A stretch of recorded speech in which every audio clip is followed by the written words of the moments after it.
Hello, and welcome to Military History Inside Out, brought to you by WarScholar. We talk about military history from ancient times to modern and everything in between. I'm Chris Alvarez, and thank you for listening. I'm speaking with Patricia Norland, author of The Saigon Sisters, Privileged Women in the Resistance, published by Northern Illinois University Press. Publication date, July 15, 2020. Thank you for speaking with me. Of course, Chris. It's my pleasure. So first, tell me, how did you get into studying this subject and writing a book on it? In 1985, not long after graduating from the School of Foreign Service here in D.C., I got a job at something called the Center for International Policy. It turned out to be a nonprofit that also had an office within it called the Indochina Project. And the Indochina Project was co-sponsored by a number of church groups, the Mennonite Central Committee, American Friends Service Committee, the Quakers, Church World Service, and it was funded by the Christopher Reynolds Foundation, with the overall idea being, at that time, and it's hard to imagine given our robust economic and even military relationship with Vietnam, but in the mid-'80s, there was hardly any back and forth, and and further, the Department of Treasury, we had a trade embargo on Vietnam, so things were really, really buttoned down. And the Christopher Reynolds Foundation decided that in the absence of government-to-government relations, it would be useful to have a small office that promoted people-to-people exchanges in different domains, whether the sciences or the arts or authors. And so the Indochina Project was set up in order to arrange those kinds of personal exchanges. Mm-hmm. So I was on my first trip to Vietnam in 1988 with a Church World Service group, and it was then that I met my first Saigon sister. Mm-hmm. This was Nguyen Thi Wan, who actually, by coincidence, Cornell chose to put on the cover of the book, which is kind of a nice subtle, but Wan was a social worker, and CWS had decided that in addition to we were there to try and get a closer assessment of what life was like on the ground in Saigon at the time in Vietnam. So in addition to the somewhat canned presentations in government offices or meeting with other diplomats, Church World Service had the good idea to invite Juan as a social worker to give us an informal, off-the-record snapshot of what was going on in terms of social work and social displacement not long after the war. So Nguyen Thi Wan, we met him at somebody's house, really low-key, and she gave us one of the most, quite a different story of what was going on. She talked about the homelessness, she talked about drugs, she talked about disillusion, unemployment.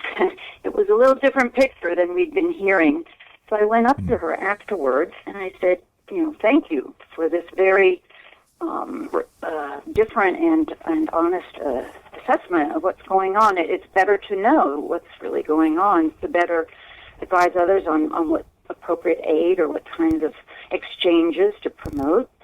And I said, by the way, I was very impressed with her English. She spoke beautiful English. I didn't know at that time that she had studied in the United States. But I said, where did you go to school here in Saigon? And the three most surprising words popped out of her mouth. Lycée Marie Curie. And I thought, that's interesting. And she said, yes, it is. It's just a few blocks down the street here, and it was the premier French colonial school for girls back in the 40s and 50s.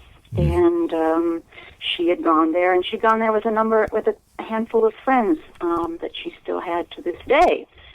And that was sort of the beginning. That was the first Saigon Sisters, the first to meet her.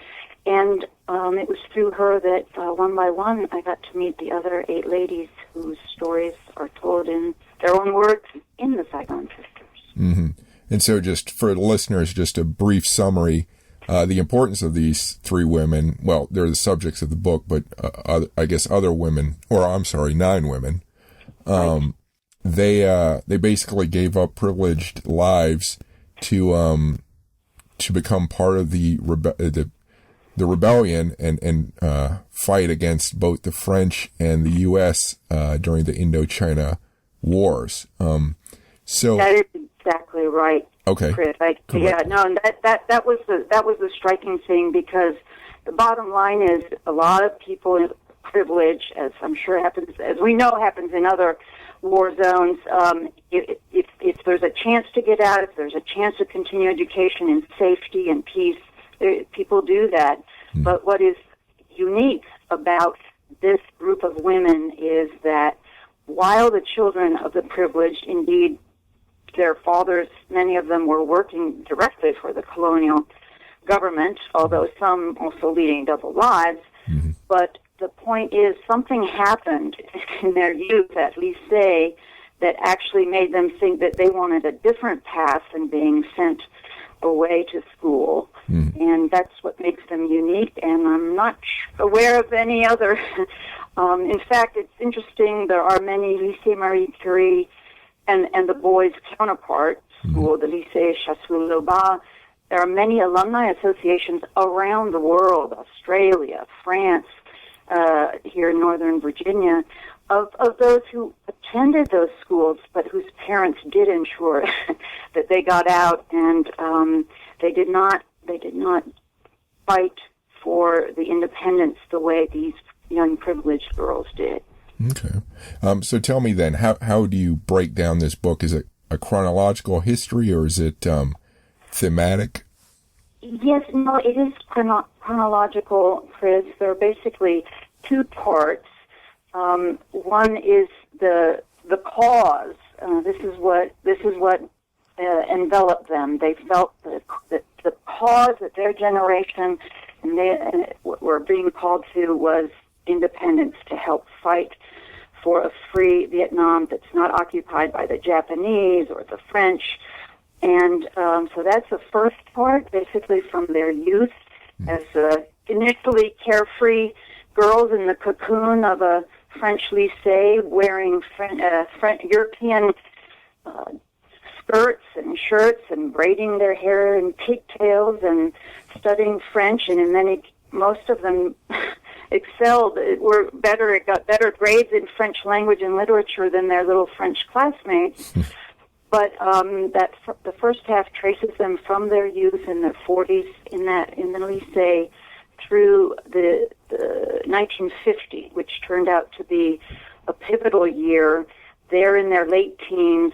They're basically graduating from the equivalent of high school. They're getting their baccalaureate, and they are scattered. They are scattered. Some go directly. They take off those European skirts and clothes and put on black pajamas, and they go literally overnight into the jungle.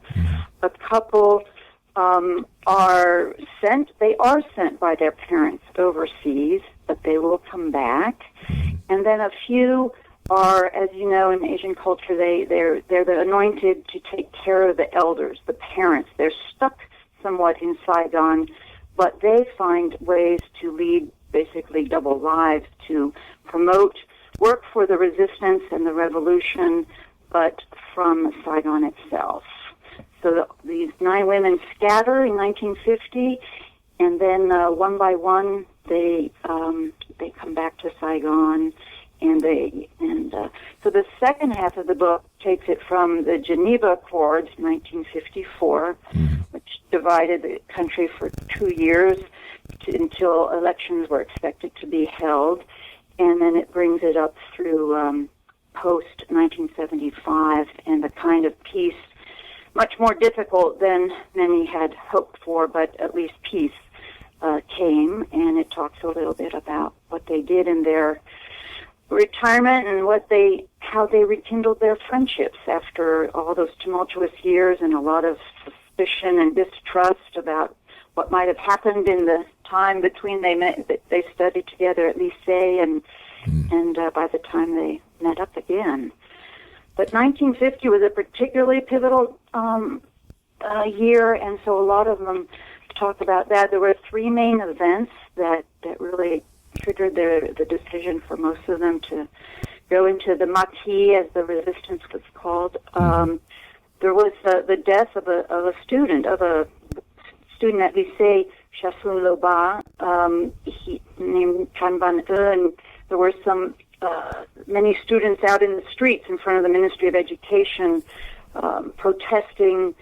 The schools had been closed for a certain period, and there were hundreds and hundreds of students. And long story short, the student, Chan Van Eun, is shot, and the students try to protect him. He take him to Chirai Hospital, but he dies from a gunshot wound from the French, and the students are incensed, and this becomes the National Day of the Student in every January hence.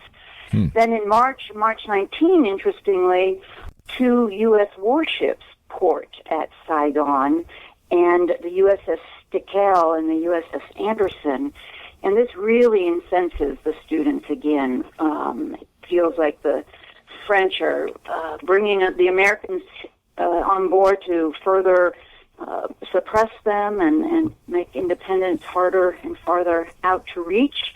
And then third big event before going into the jungle I'd like to read an excerpt at that point, is May 1st, International Workers' Day. And so that brings out rivers of students and workers and teachers in support of the workers. And at this point, the one after the other, there's such the students are seething, and they're just ready to do something other than sit at their desks and learn more French history. So then some of them make this dramatic move, and I'd love to read you an excerpt. Please do. I'm speaking with Patricia Norland, author of The Saigon Sisters. You can find more information about the book at the Cornell University Press website. If you like this podcast so far, please subscribe to it and rate it if you can. Please go to my website, warscholar.org or militaryhistorypodcast.com for links to news, videos, new books, and my social media links. If you're interested in other kinds of history, you can find the links to my other podcasts and associated book lists at historyrabbithole.com. That's rabbit as in the animal. historyrabbithole.com. Thank you for your support. And now back to the podcast. Our parents, this is Tan. Our parents sent us to French schools.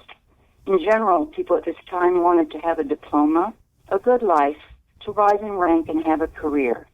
For us, things were a little different. Ever since we were young, Papa taught us about our glorious history driven by patriotism. He taught us we are Vietnamese and we must chase out the occupiers. He taught us to love the homeland. Even when we joined the Maquis, he only worried because we were girls. Had we been boys, he would have approved right away. That reflected the feudalism in him. He was progressive and modern in sending us to a French school where we read books by the French, while half of him remained feudal. That tension was the drama in the family. After the August 1945 revolution, the anti-French movement in Saigon brought together many intellectuals. At home, we talked about national heroes and their struggles against foreign invasion.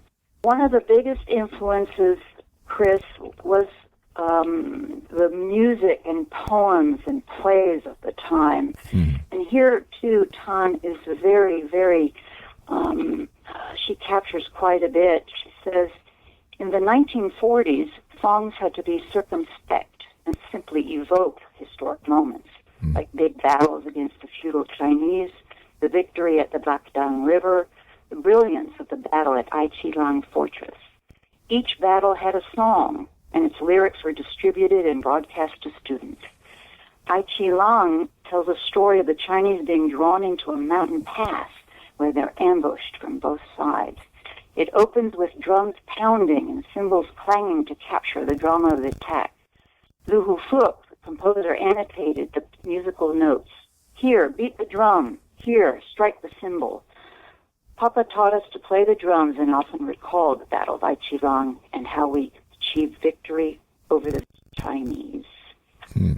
It's interesting how the motivations, even though they joined a communist group, their motivations feel very almost conservative, nationalism, pride in your country and your ethnic group, and, singing about war and all that sort of thing. So it's kind of an interesting dichotomy, I think, in a sense.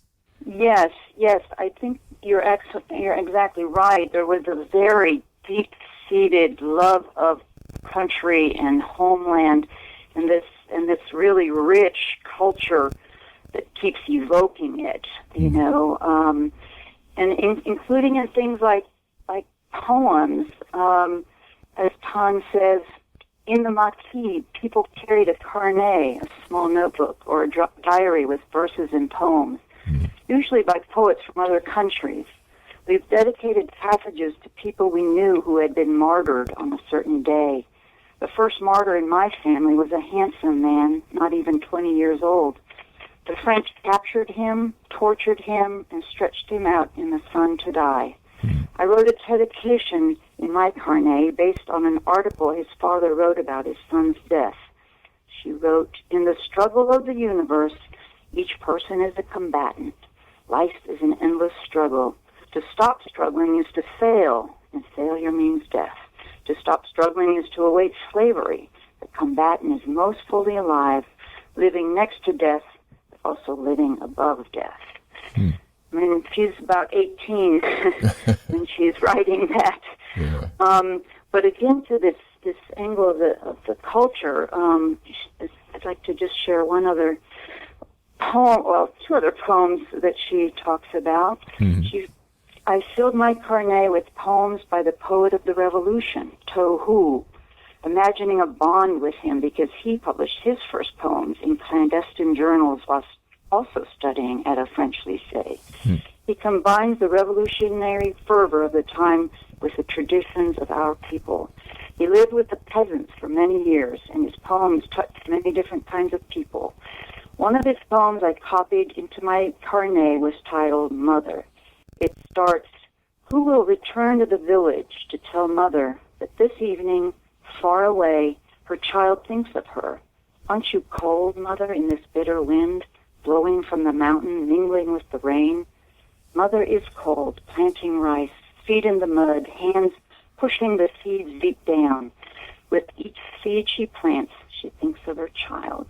And the poem ends, "I am going to the distant front. I love you, Mother. I love our country like another mother. When the enemy is chased away, I will return forever." These are the teenagers. Yeah.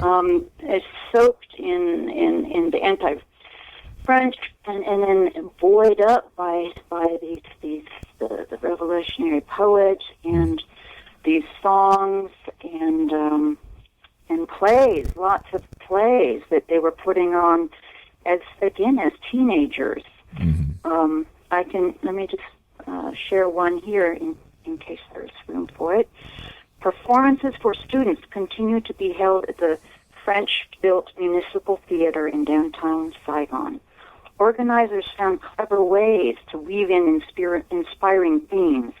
Between two historical plays, Tears of Earth and The Debt of Mei Lin, the geographical capital of the Trung Sisters, two famous sisters who fought the Chinese, a separate scene would be tucked in during the intermission. Girls and boys, dressed in white, recited a poem by a famous musician who had died young. The first words were, "Tonight, on the deserted river bank, I leave my wandering soul to go beyond this life, to come back to the distant days, to the souls of those who died in the country." It was an appeal to ancestors from every corner of the country to gather on a deserted riverbank and allow us to think of them and all they did. A meditation spoken through a beautiful poem. This was a prayer call to the memory of ancestors who had died for the homeland. So, how were these women recruited? And once they, and did they know what they were getting into? Did they experience what they expected, or was there a different sort of outcome when they first joined? And well, that is the richness. Even though there are 9 of them, they are each different in terms of their political consciousness. One is completely non-political, and she says, I never liked politics, and I still don't like politics. The last time I talked to her a few years ago. To others who just felt that whatever was asked of them, however severe or however hard, they would do it. And then the others were sort of in between. But, for example, let me just read one other example here. This is Min, who is a sister of Tan, and she did stay in Saigon, but she has an interesting. She was the eldest of the 3 biological sisters, and she said she drew on another source of this need to make change. My patriotic spirit awakened while I studied at a French lycée. From the time we were little, every morning we had to salute the French flag, the tricolore. We did not even know what the Vietnamese flag looked like. I had to look to a Larousse encyclopedia to find a flag of Vietnam displaying a dragon on a yellow field, which I figured stemmed from past dynasties. Each time we saluted the tricolore, I began instead to see the yellow flag in my mind. We read pamphlets about the exploits of French youth under the German occupation. We read books from the Jeune Garde that were filled with progressive ideas about Soviet youth. I was enthralled to learn about these clandestine activities, a camouflaged side to life in the city, the ardor of young militant patriots, the sabotage undertaken for the cause, and the horrible arrests under the Hitlerian regime. In 1945, we also read books about the youth in the French resistance. We nourished ourselves on this literature, on the feeling of people in France resisting the Nazis. Part of our awakening was due to the same patriotic awakening as in the French. As early as 1943, students of my father's generation had begun to organize musical performances. We went as little kids and chased each other up and down the aisles.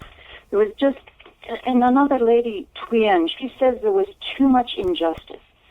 French cadres, even at the lowest levels, made 10 times more than a Vietnamese at the same level. There were too many prisons. People were illiterate and had so little, even in the villages, where only a tiny dispensary took care of many sick people. We desperately needed independence and liberty. There were good French people, but their way of doing things was outdated. They had projects to develop the country, but their methods were bad. It could not last. Another lady, Cook Swun, draws on and gives us a sense of how strongly they felt the injustice, so they felt that they had to throw themselves into this. And I think to answer your question, Chris, I think some of them had no idea just how hard and how demanding and how difficult it would be, but some of these voices really give you the sense that, to some extent, how would you do otherwise?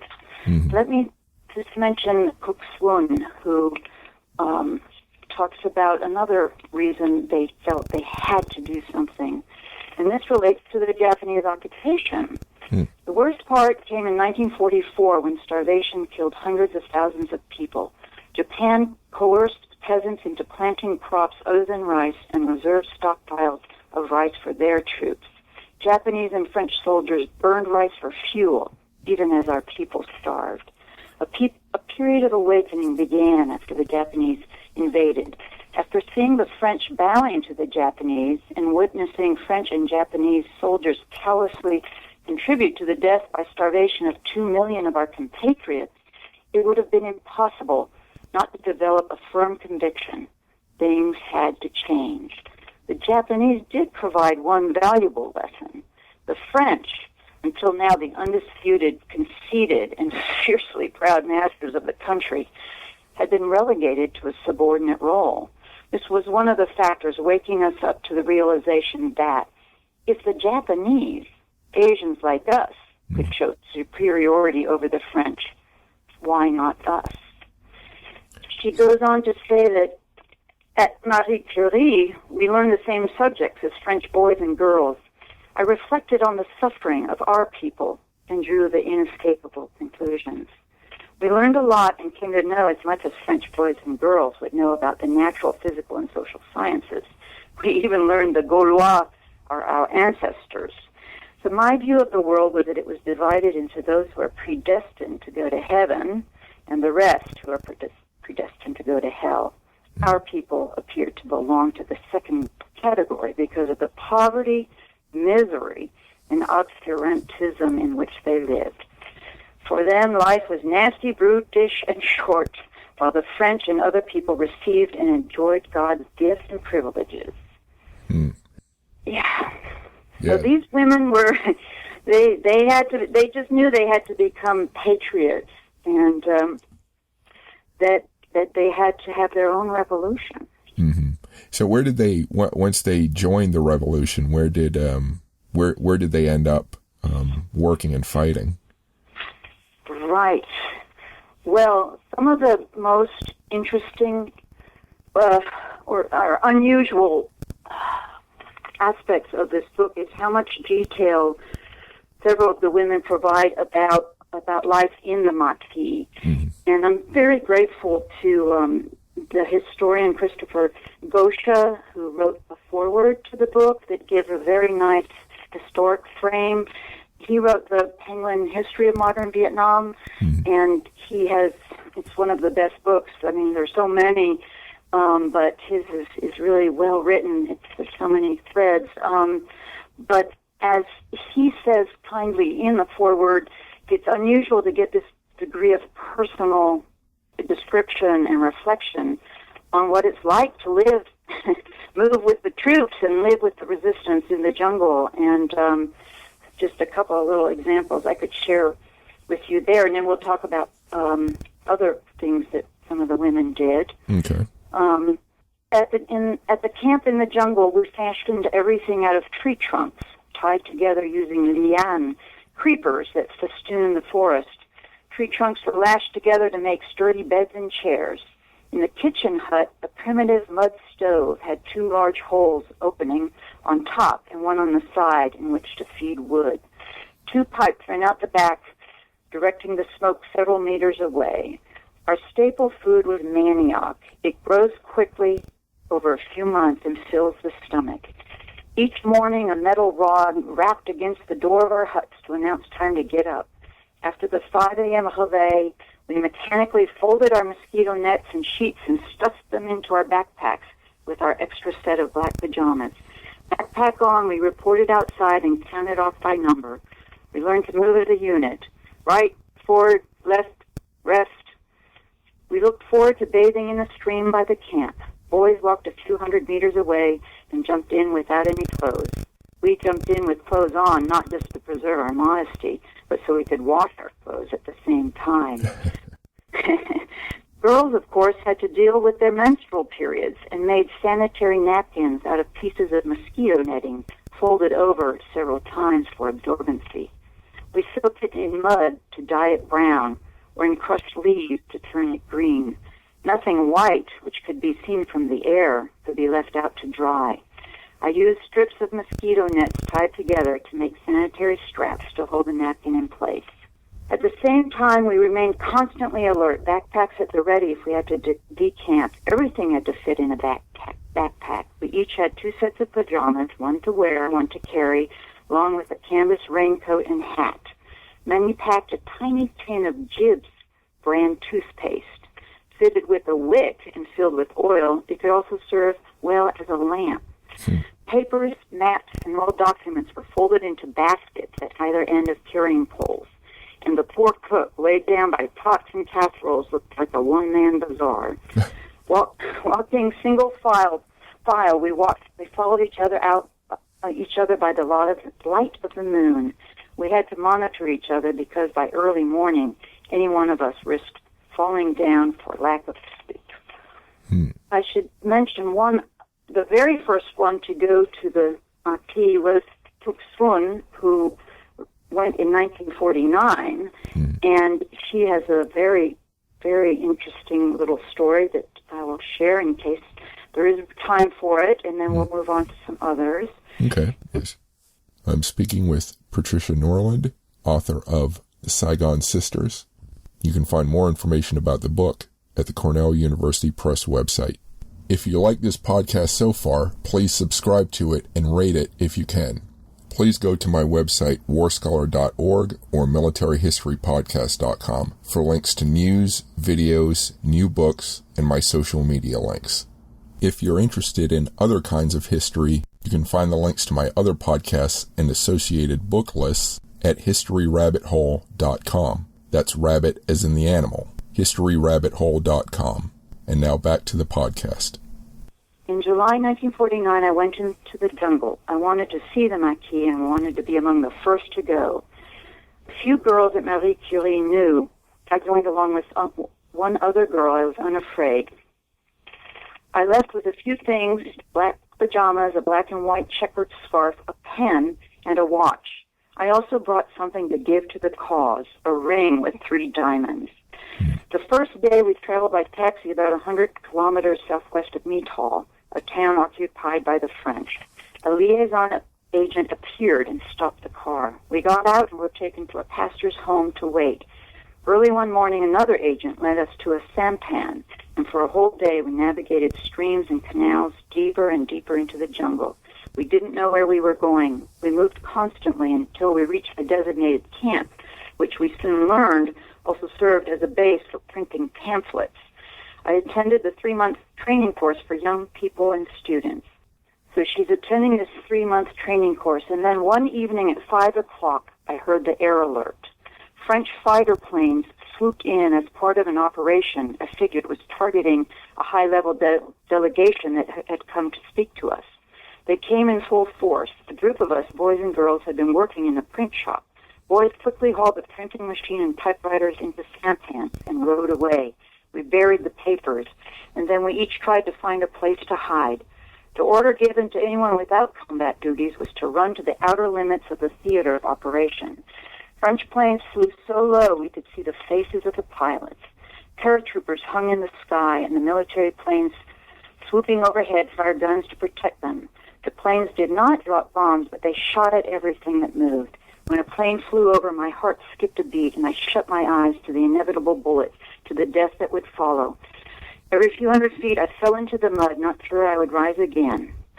But after a week, we came back full circle to our first camp. The land was burned and desolate. Huts lay charred, surrounded by swollen carcasses of buffalo, cattle, pigs, and chickens.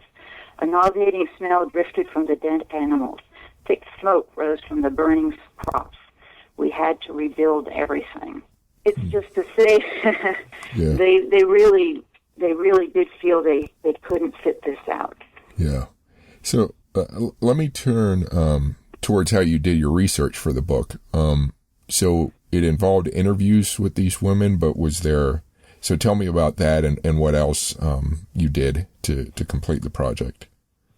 Sure, Chris. And I feel so strongly about these women's voices, and I appreciate whatever can be included. Mm-hmm. So after meeting Juan in 1988 and meeting a few of the others, I came back and I was fortunate enough to get a small grant from the Association for Asian Studies. Mm-hmm. And at the same time, I got a little contract for a children's book that they needed somebody to profile a child in Vietnam. It was a series called Children of the World by Gareth Stevens, publishing in Milwaukee. Mm-hmm. And so it was a little serendipitous because I figured I could both go back and interview the sisters and get some help to help write this little book about profiling a young child in Vietnam. Mm-hmm. So I left the Indochina project, and you're probably too young, but I went to Radio Shack and bought 3 boxes of Maxell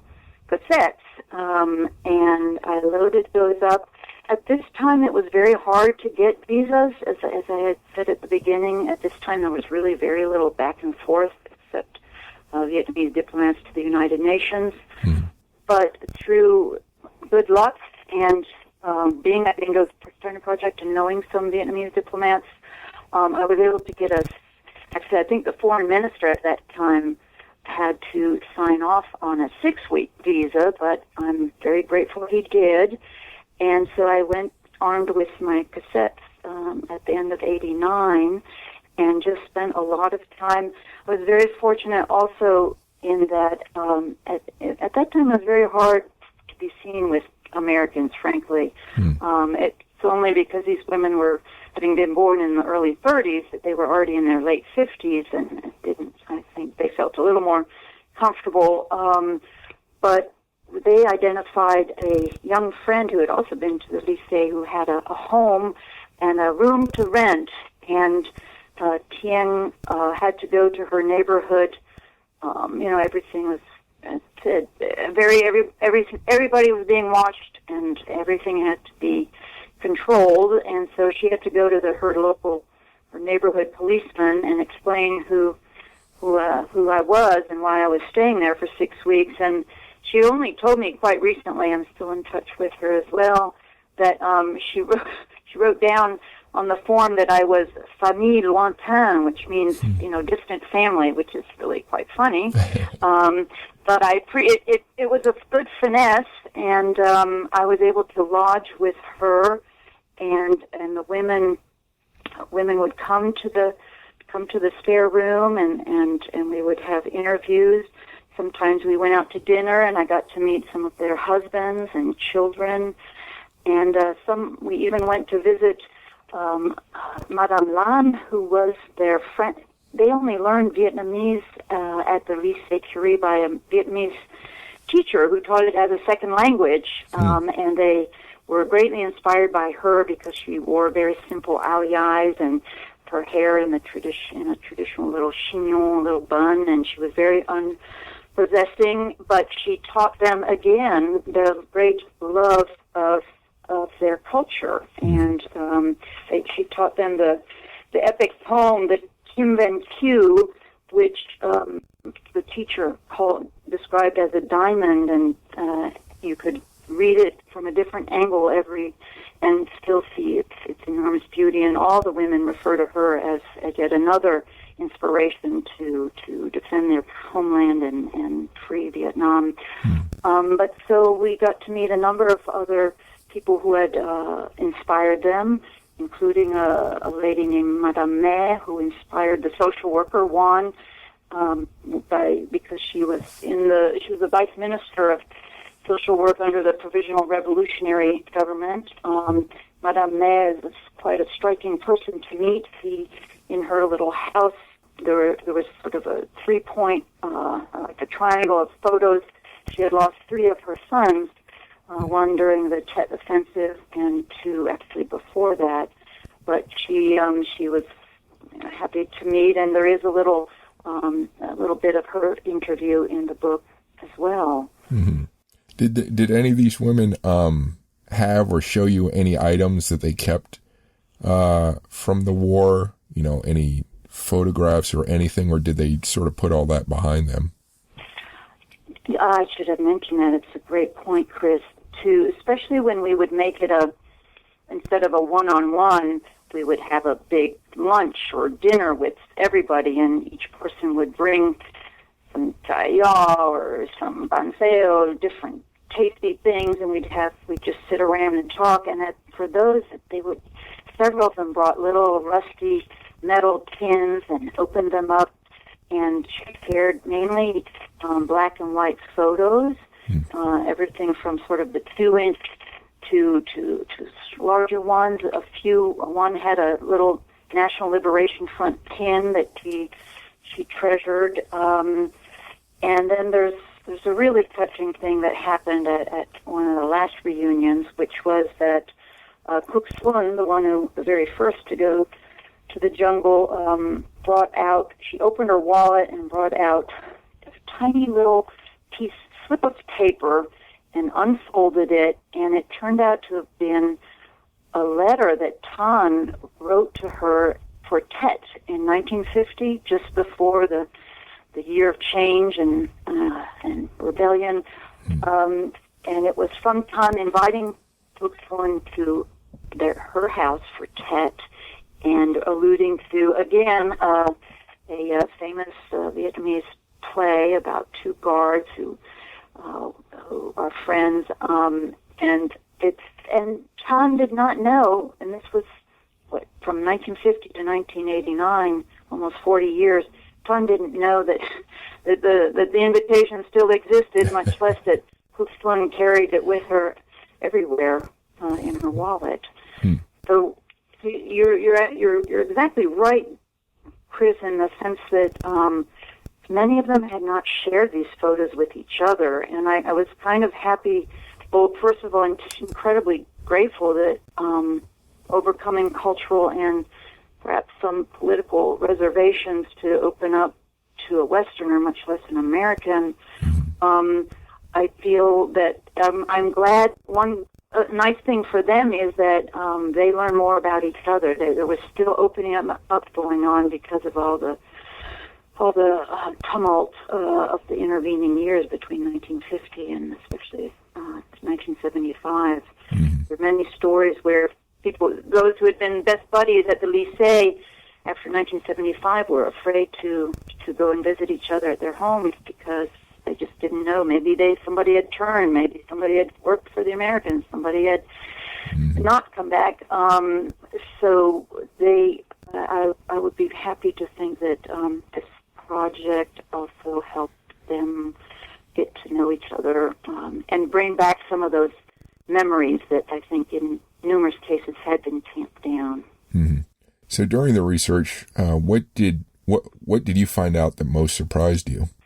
I do believe that it comes back to our earlier point, Chris, that there was really a much easier path these women could have taken. And, being bombed by the French and or living in the jungle and moving and snakes and malaria and leeches and these little children of privilege, some of whom were chauffeured to the lycée. Some of, they had maids. They had anything they wanted. But it just comes back to that they saw the bigger picture.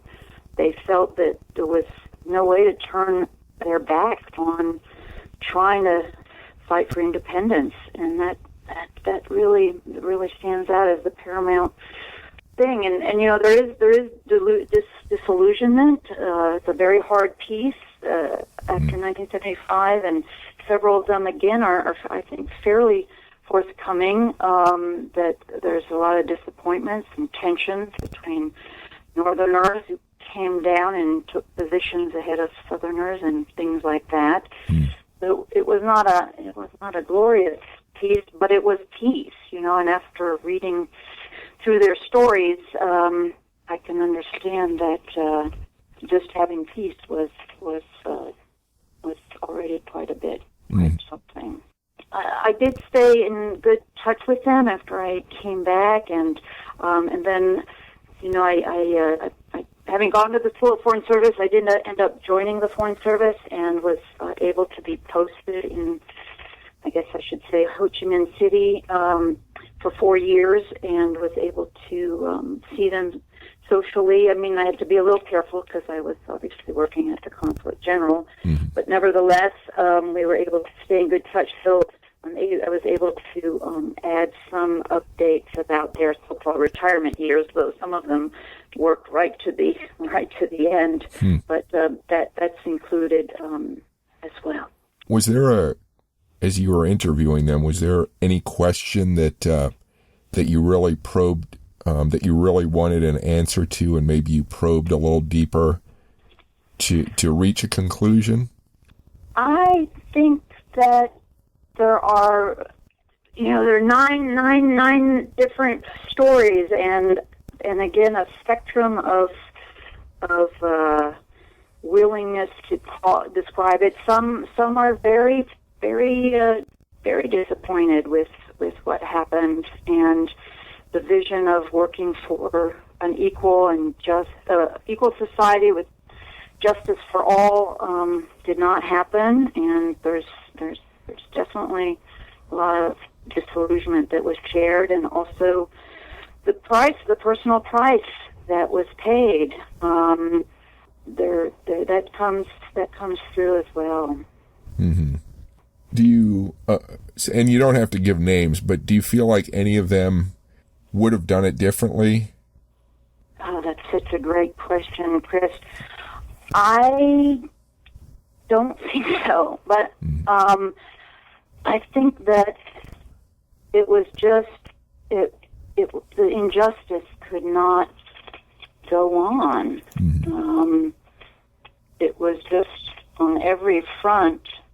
They could not do differently. But that's just my own assessment, and that's just my own guess. So, and again, you don't need to give names or particulars, but as you spoke to them, did you feel they still had the same patriotic fervor or, pride in what they did when they were young, or did you note how much of a note of sadness was there, or maybe you said there's some disappointment, but when talking about the past, did you still sense a pride? Yes. Yes, very much. And I do think we should, if there's time, I'd love to just touch a little bit on the American presence there. Ironically, by the one of the 9 who went to study in Wisconsin, Juan, she got a Catholic scholarship through a Belgian priest who was originally a very good friend of Maud Diem, and I had the opportunity to interview him in Belgium, and the little sidebar by Father Jacques is really, really, really revealing. But Juan ends up going to Viterbo College in Wisconsin and studying social work, and her family was very wealthy, and she had a brother who was a translator for General Westmoreland. She had a sister who worked for the U.S. Information Service at the embassy. But Juan comes back from Wisconsin and during the Geneva Accords and tries to help out with using her social work skills to deal with all the refugees coming down from the north during the 2-year period before elections. But then what is so interesting is Juan, it's held against her, of course, that she ever went to the United States, but or that she had a Catholic scholarship. But she, through her social work, she has some fascinating observations about the United States, and I'll just share a few of those with you. When I first returned, I was on the list of people invited to important occasions at the U.S. Embassy. I was even invited to meet Vice President Nixon and his wife. I never went. We always say French are very nice in France and very colonialist in the colonies. Americans were the same, exactly the same. As soon as they came, they became master of the situation, and I was against that attitude from the beginning. Working in social work, I was furious at the huge imposed programs to spend U.S. money, but we saw that it was really to back the war. I had American friends like the Camdens, a couple of American officers who were distraught by the direction of events. She was a social worker. They became sickened with what they saw and left before the end. At one time, Mr. Camden urged his wife, "Please tell Juan to be careful." We had good friends like that, but we really thought the Americans were an occupation army, a military occupation. Very soon, huge social problems were created by all the prostitution and delinquency. Too much money flowing in. Exactly. She makes one more interesting observation. I often say it's thanks to the Americans that socialism developed. I would not have taken sides so definitively if they were not here to push me into the arms of socialism. The Americans were so stupid, so inhuman, so childish in how they imposed themselves. I can overcome my feelings towards individuals, but I never thought I would go back to the U.S. She does go back to visit a relative. But she says, afterthought, as a human being, I had negative feelings about that period, but I turned that anger to work for my country. How can an ant fight with an elephant? Somehow I thought they would lose because they were so much beside the point. They didn't understand anything about us. Did all of these women continued the fight against the Americans when they took over from the French? Yes. One became the translator for Madame Nguyen Thi Binh, the foreign minister for the National Liberation Front, and she went to live in Paris during the Paris peace talks, and she had to leave her children behind in Hanoi, where her husband was working, and this was from '68 on, and during some of the heaviest of the U.S. bombing, and it's very poignant the way she's working in Paris and she has 3 children. The norm was to send the children out to live in villages 15 or more kilometers outside of Hanoi, live with a family, and then parents would bicycle out to visit their kids on a Sunday, typically, and their kids learn to grow up in a village away from their families, and very, very, very difficult stuff. But yes, they continue to support, to fight for their country. So I see there was a disappointment after the war for gender equality, but during the fighting, was there still inequality of a sort, or did it seem more neutral overall? That's a great question, because as we touched on earlier, there was another motivation was to get away from their feudal fathers. So these were really strong women who were exposed to liberal education in the lycée, and so they are very strong that way. And I think in some cases they're just so caught up in the fight, in the cause, and they have so much to do. I think they feel that they were in the right place, and that a more equal society would emerge from all this struggle. Mm-hmm. I imagine the whole project was pretty emotional for you. If you're willing to, do you want to discuss any particularly moving moment you had dealing with them? And it can be either a sad or a happy moment, whatever you prefer. I would like to share with you the story. As Shen said, they were taught to put the I aside, and that's really hard on relationships, isn't it? Family, and there was something that Trang, the Tang's younger sister, called being a visiting mother. Trang was, after going into the Maquis, she became a double agent, working within Saigon, and they actually asked her to live with another agent to pose as a couple and be a liaison to people in the jungle, and distribute leaflets, gather medicines to send out. But she already had a daughter by her one of the few great loves in all of this. It happened with Trang and her husband in the Maquis, but then he went north in 1954, and they thought at the most they would be only separated for 2 years, but it didn't turn out that way. And she described that how hard it was to live with another agent, and she had to give her daughter to her sister Min to live in their house. And for many, many years, that daughter, Autumn, thought that Min was her mother, not Trang, even though Trang did her best under very difficult circumstances. She called it being a visiting mother. She would ask her sister to leave Autumn in the pram out on a sidewalk so that she could walk by and snap a picture. It's hard to imagine the impact on families, and very, very, very, excruciating.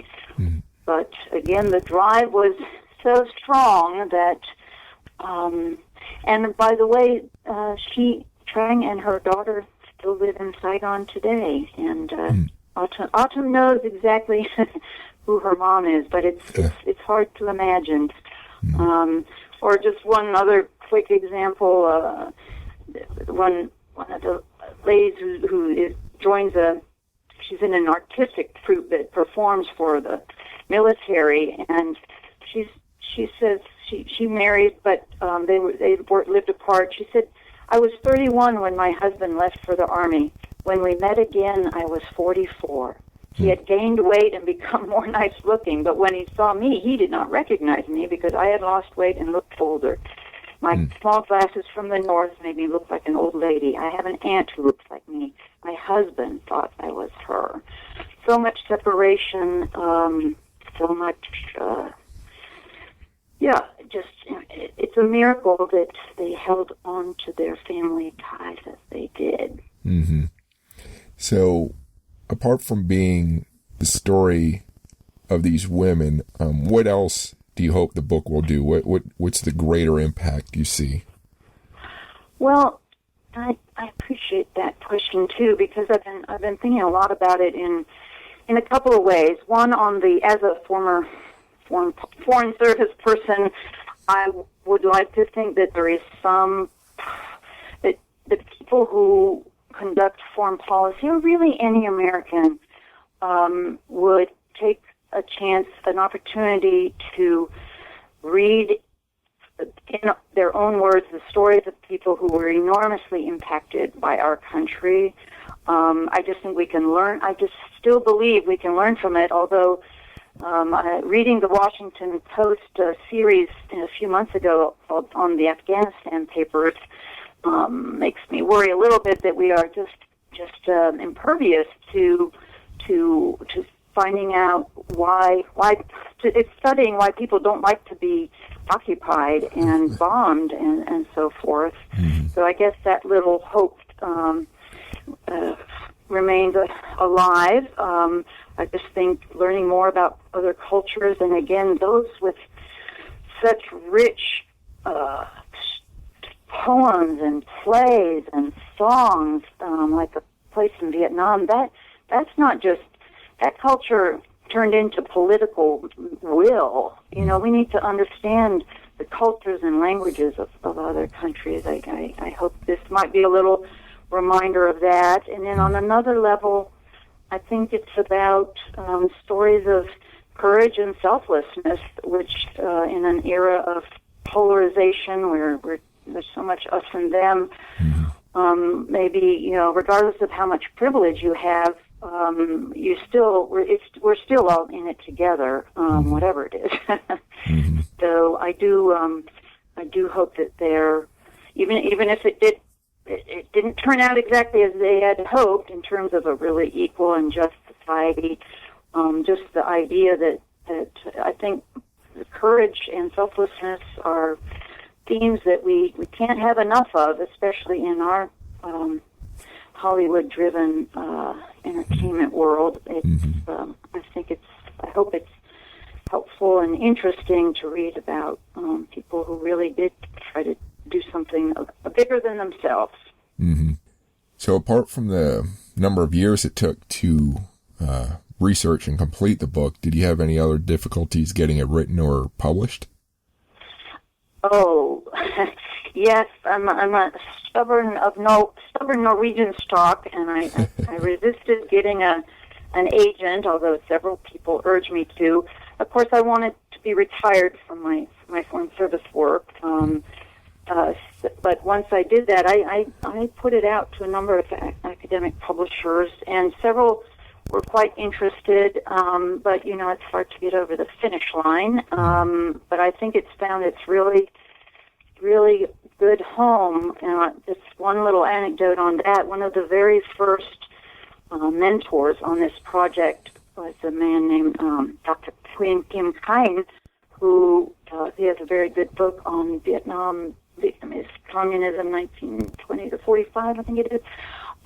He he told me that this was really important, that people should try to understand why even the privileged felt that that change had to come, and he was an early proponent, and I cat sat for him up when he was teaching at Cornell, and tragically he had a heart attack in 1990, but he had tried to get the Southeast Asia program at Cornell interested in this, which was actually before I had done all the transcription and translation, so it was kind of premature, but I so appreciated that he tried all those years ago, and I just would love to think that he's happy, too, that Cornell and NIU are bringing it to fruition, something he very kindly gave me faith in the early days, especially being a Vietnamese and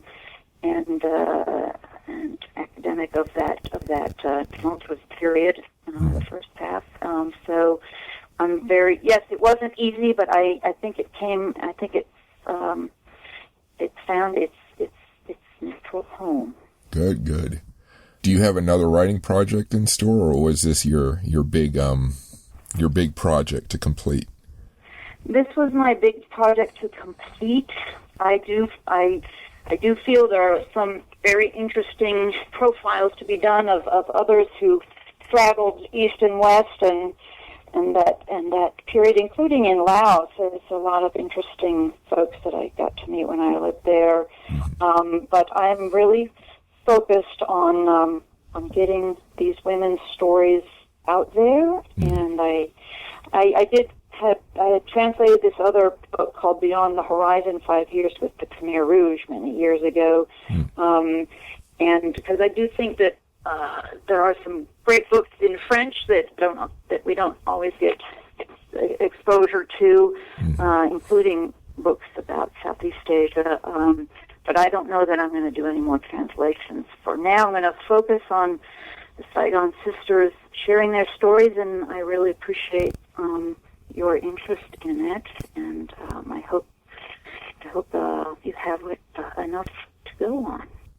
Actually, one comment too. It's pretty fascinating to me how the French have been both the perpetrators of Vietnamese grief, but also have fed and helped grow, or the synchronizate, or this, I don't know the right word, have added to Vietnamese culture, and vice versa. How they've both hurt together and grown together in a sense.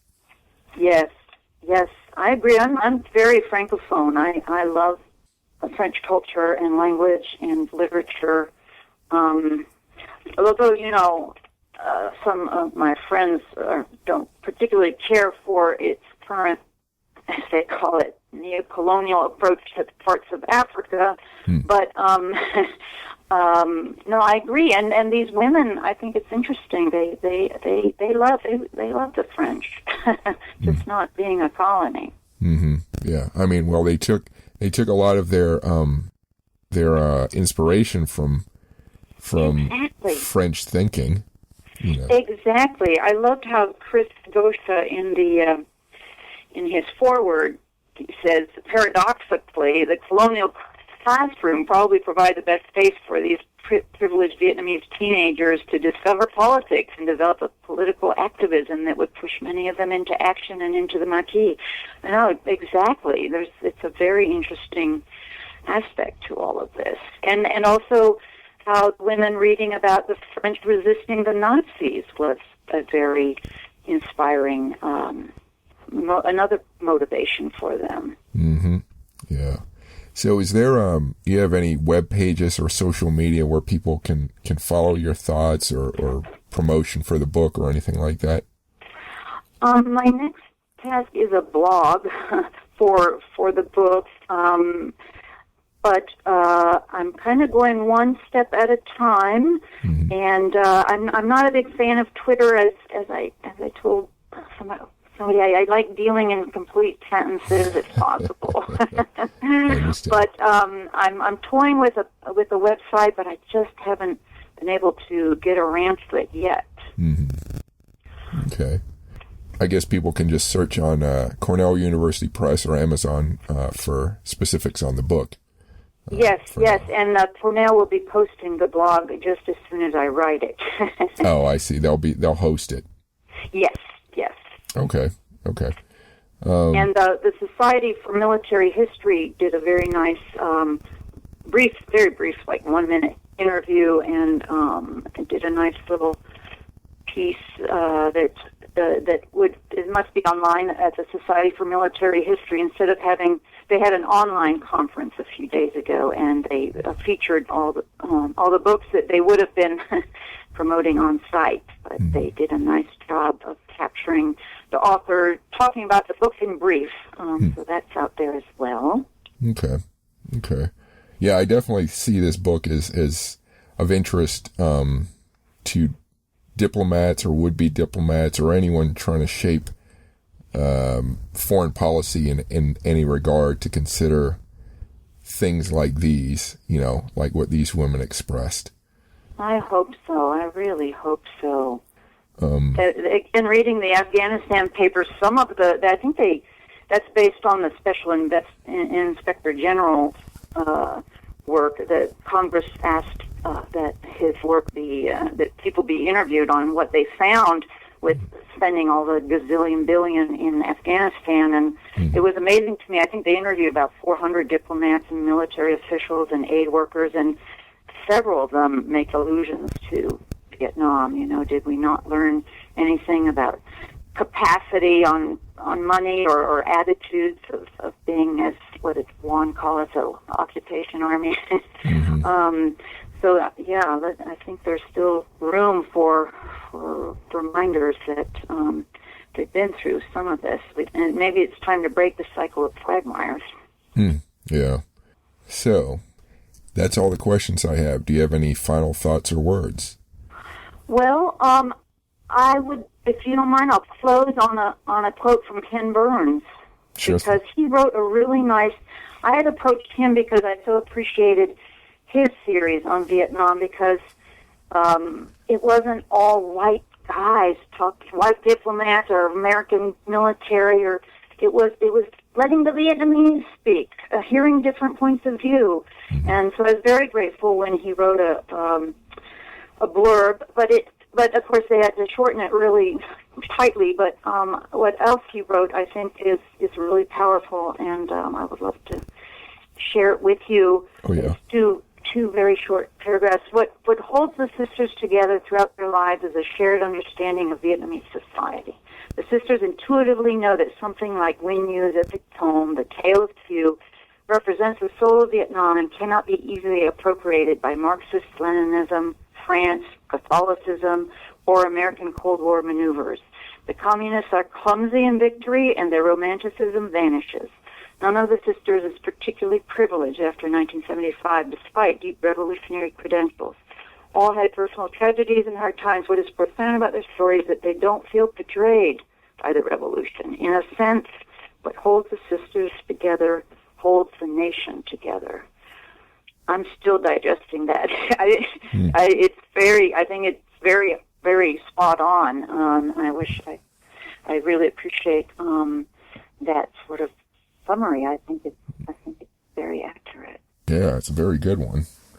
Yeah, and it's sort of to your point, your question. They don't feel betrayed by the revolution.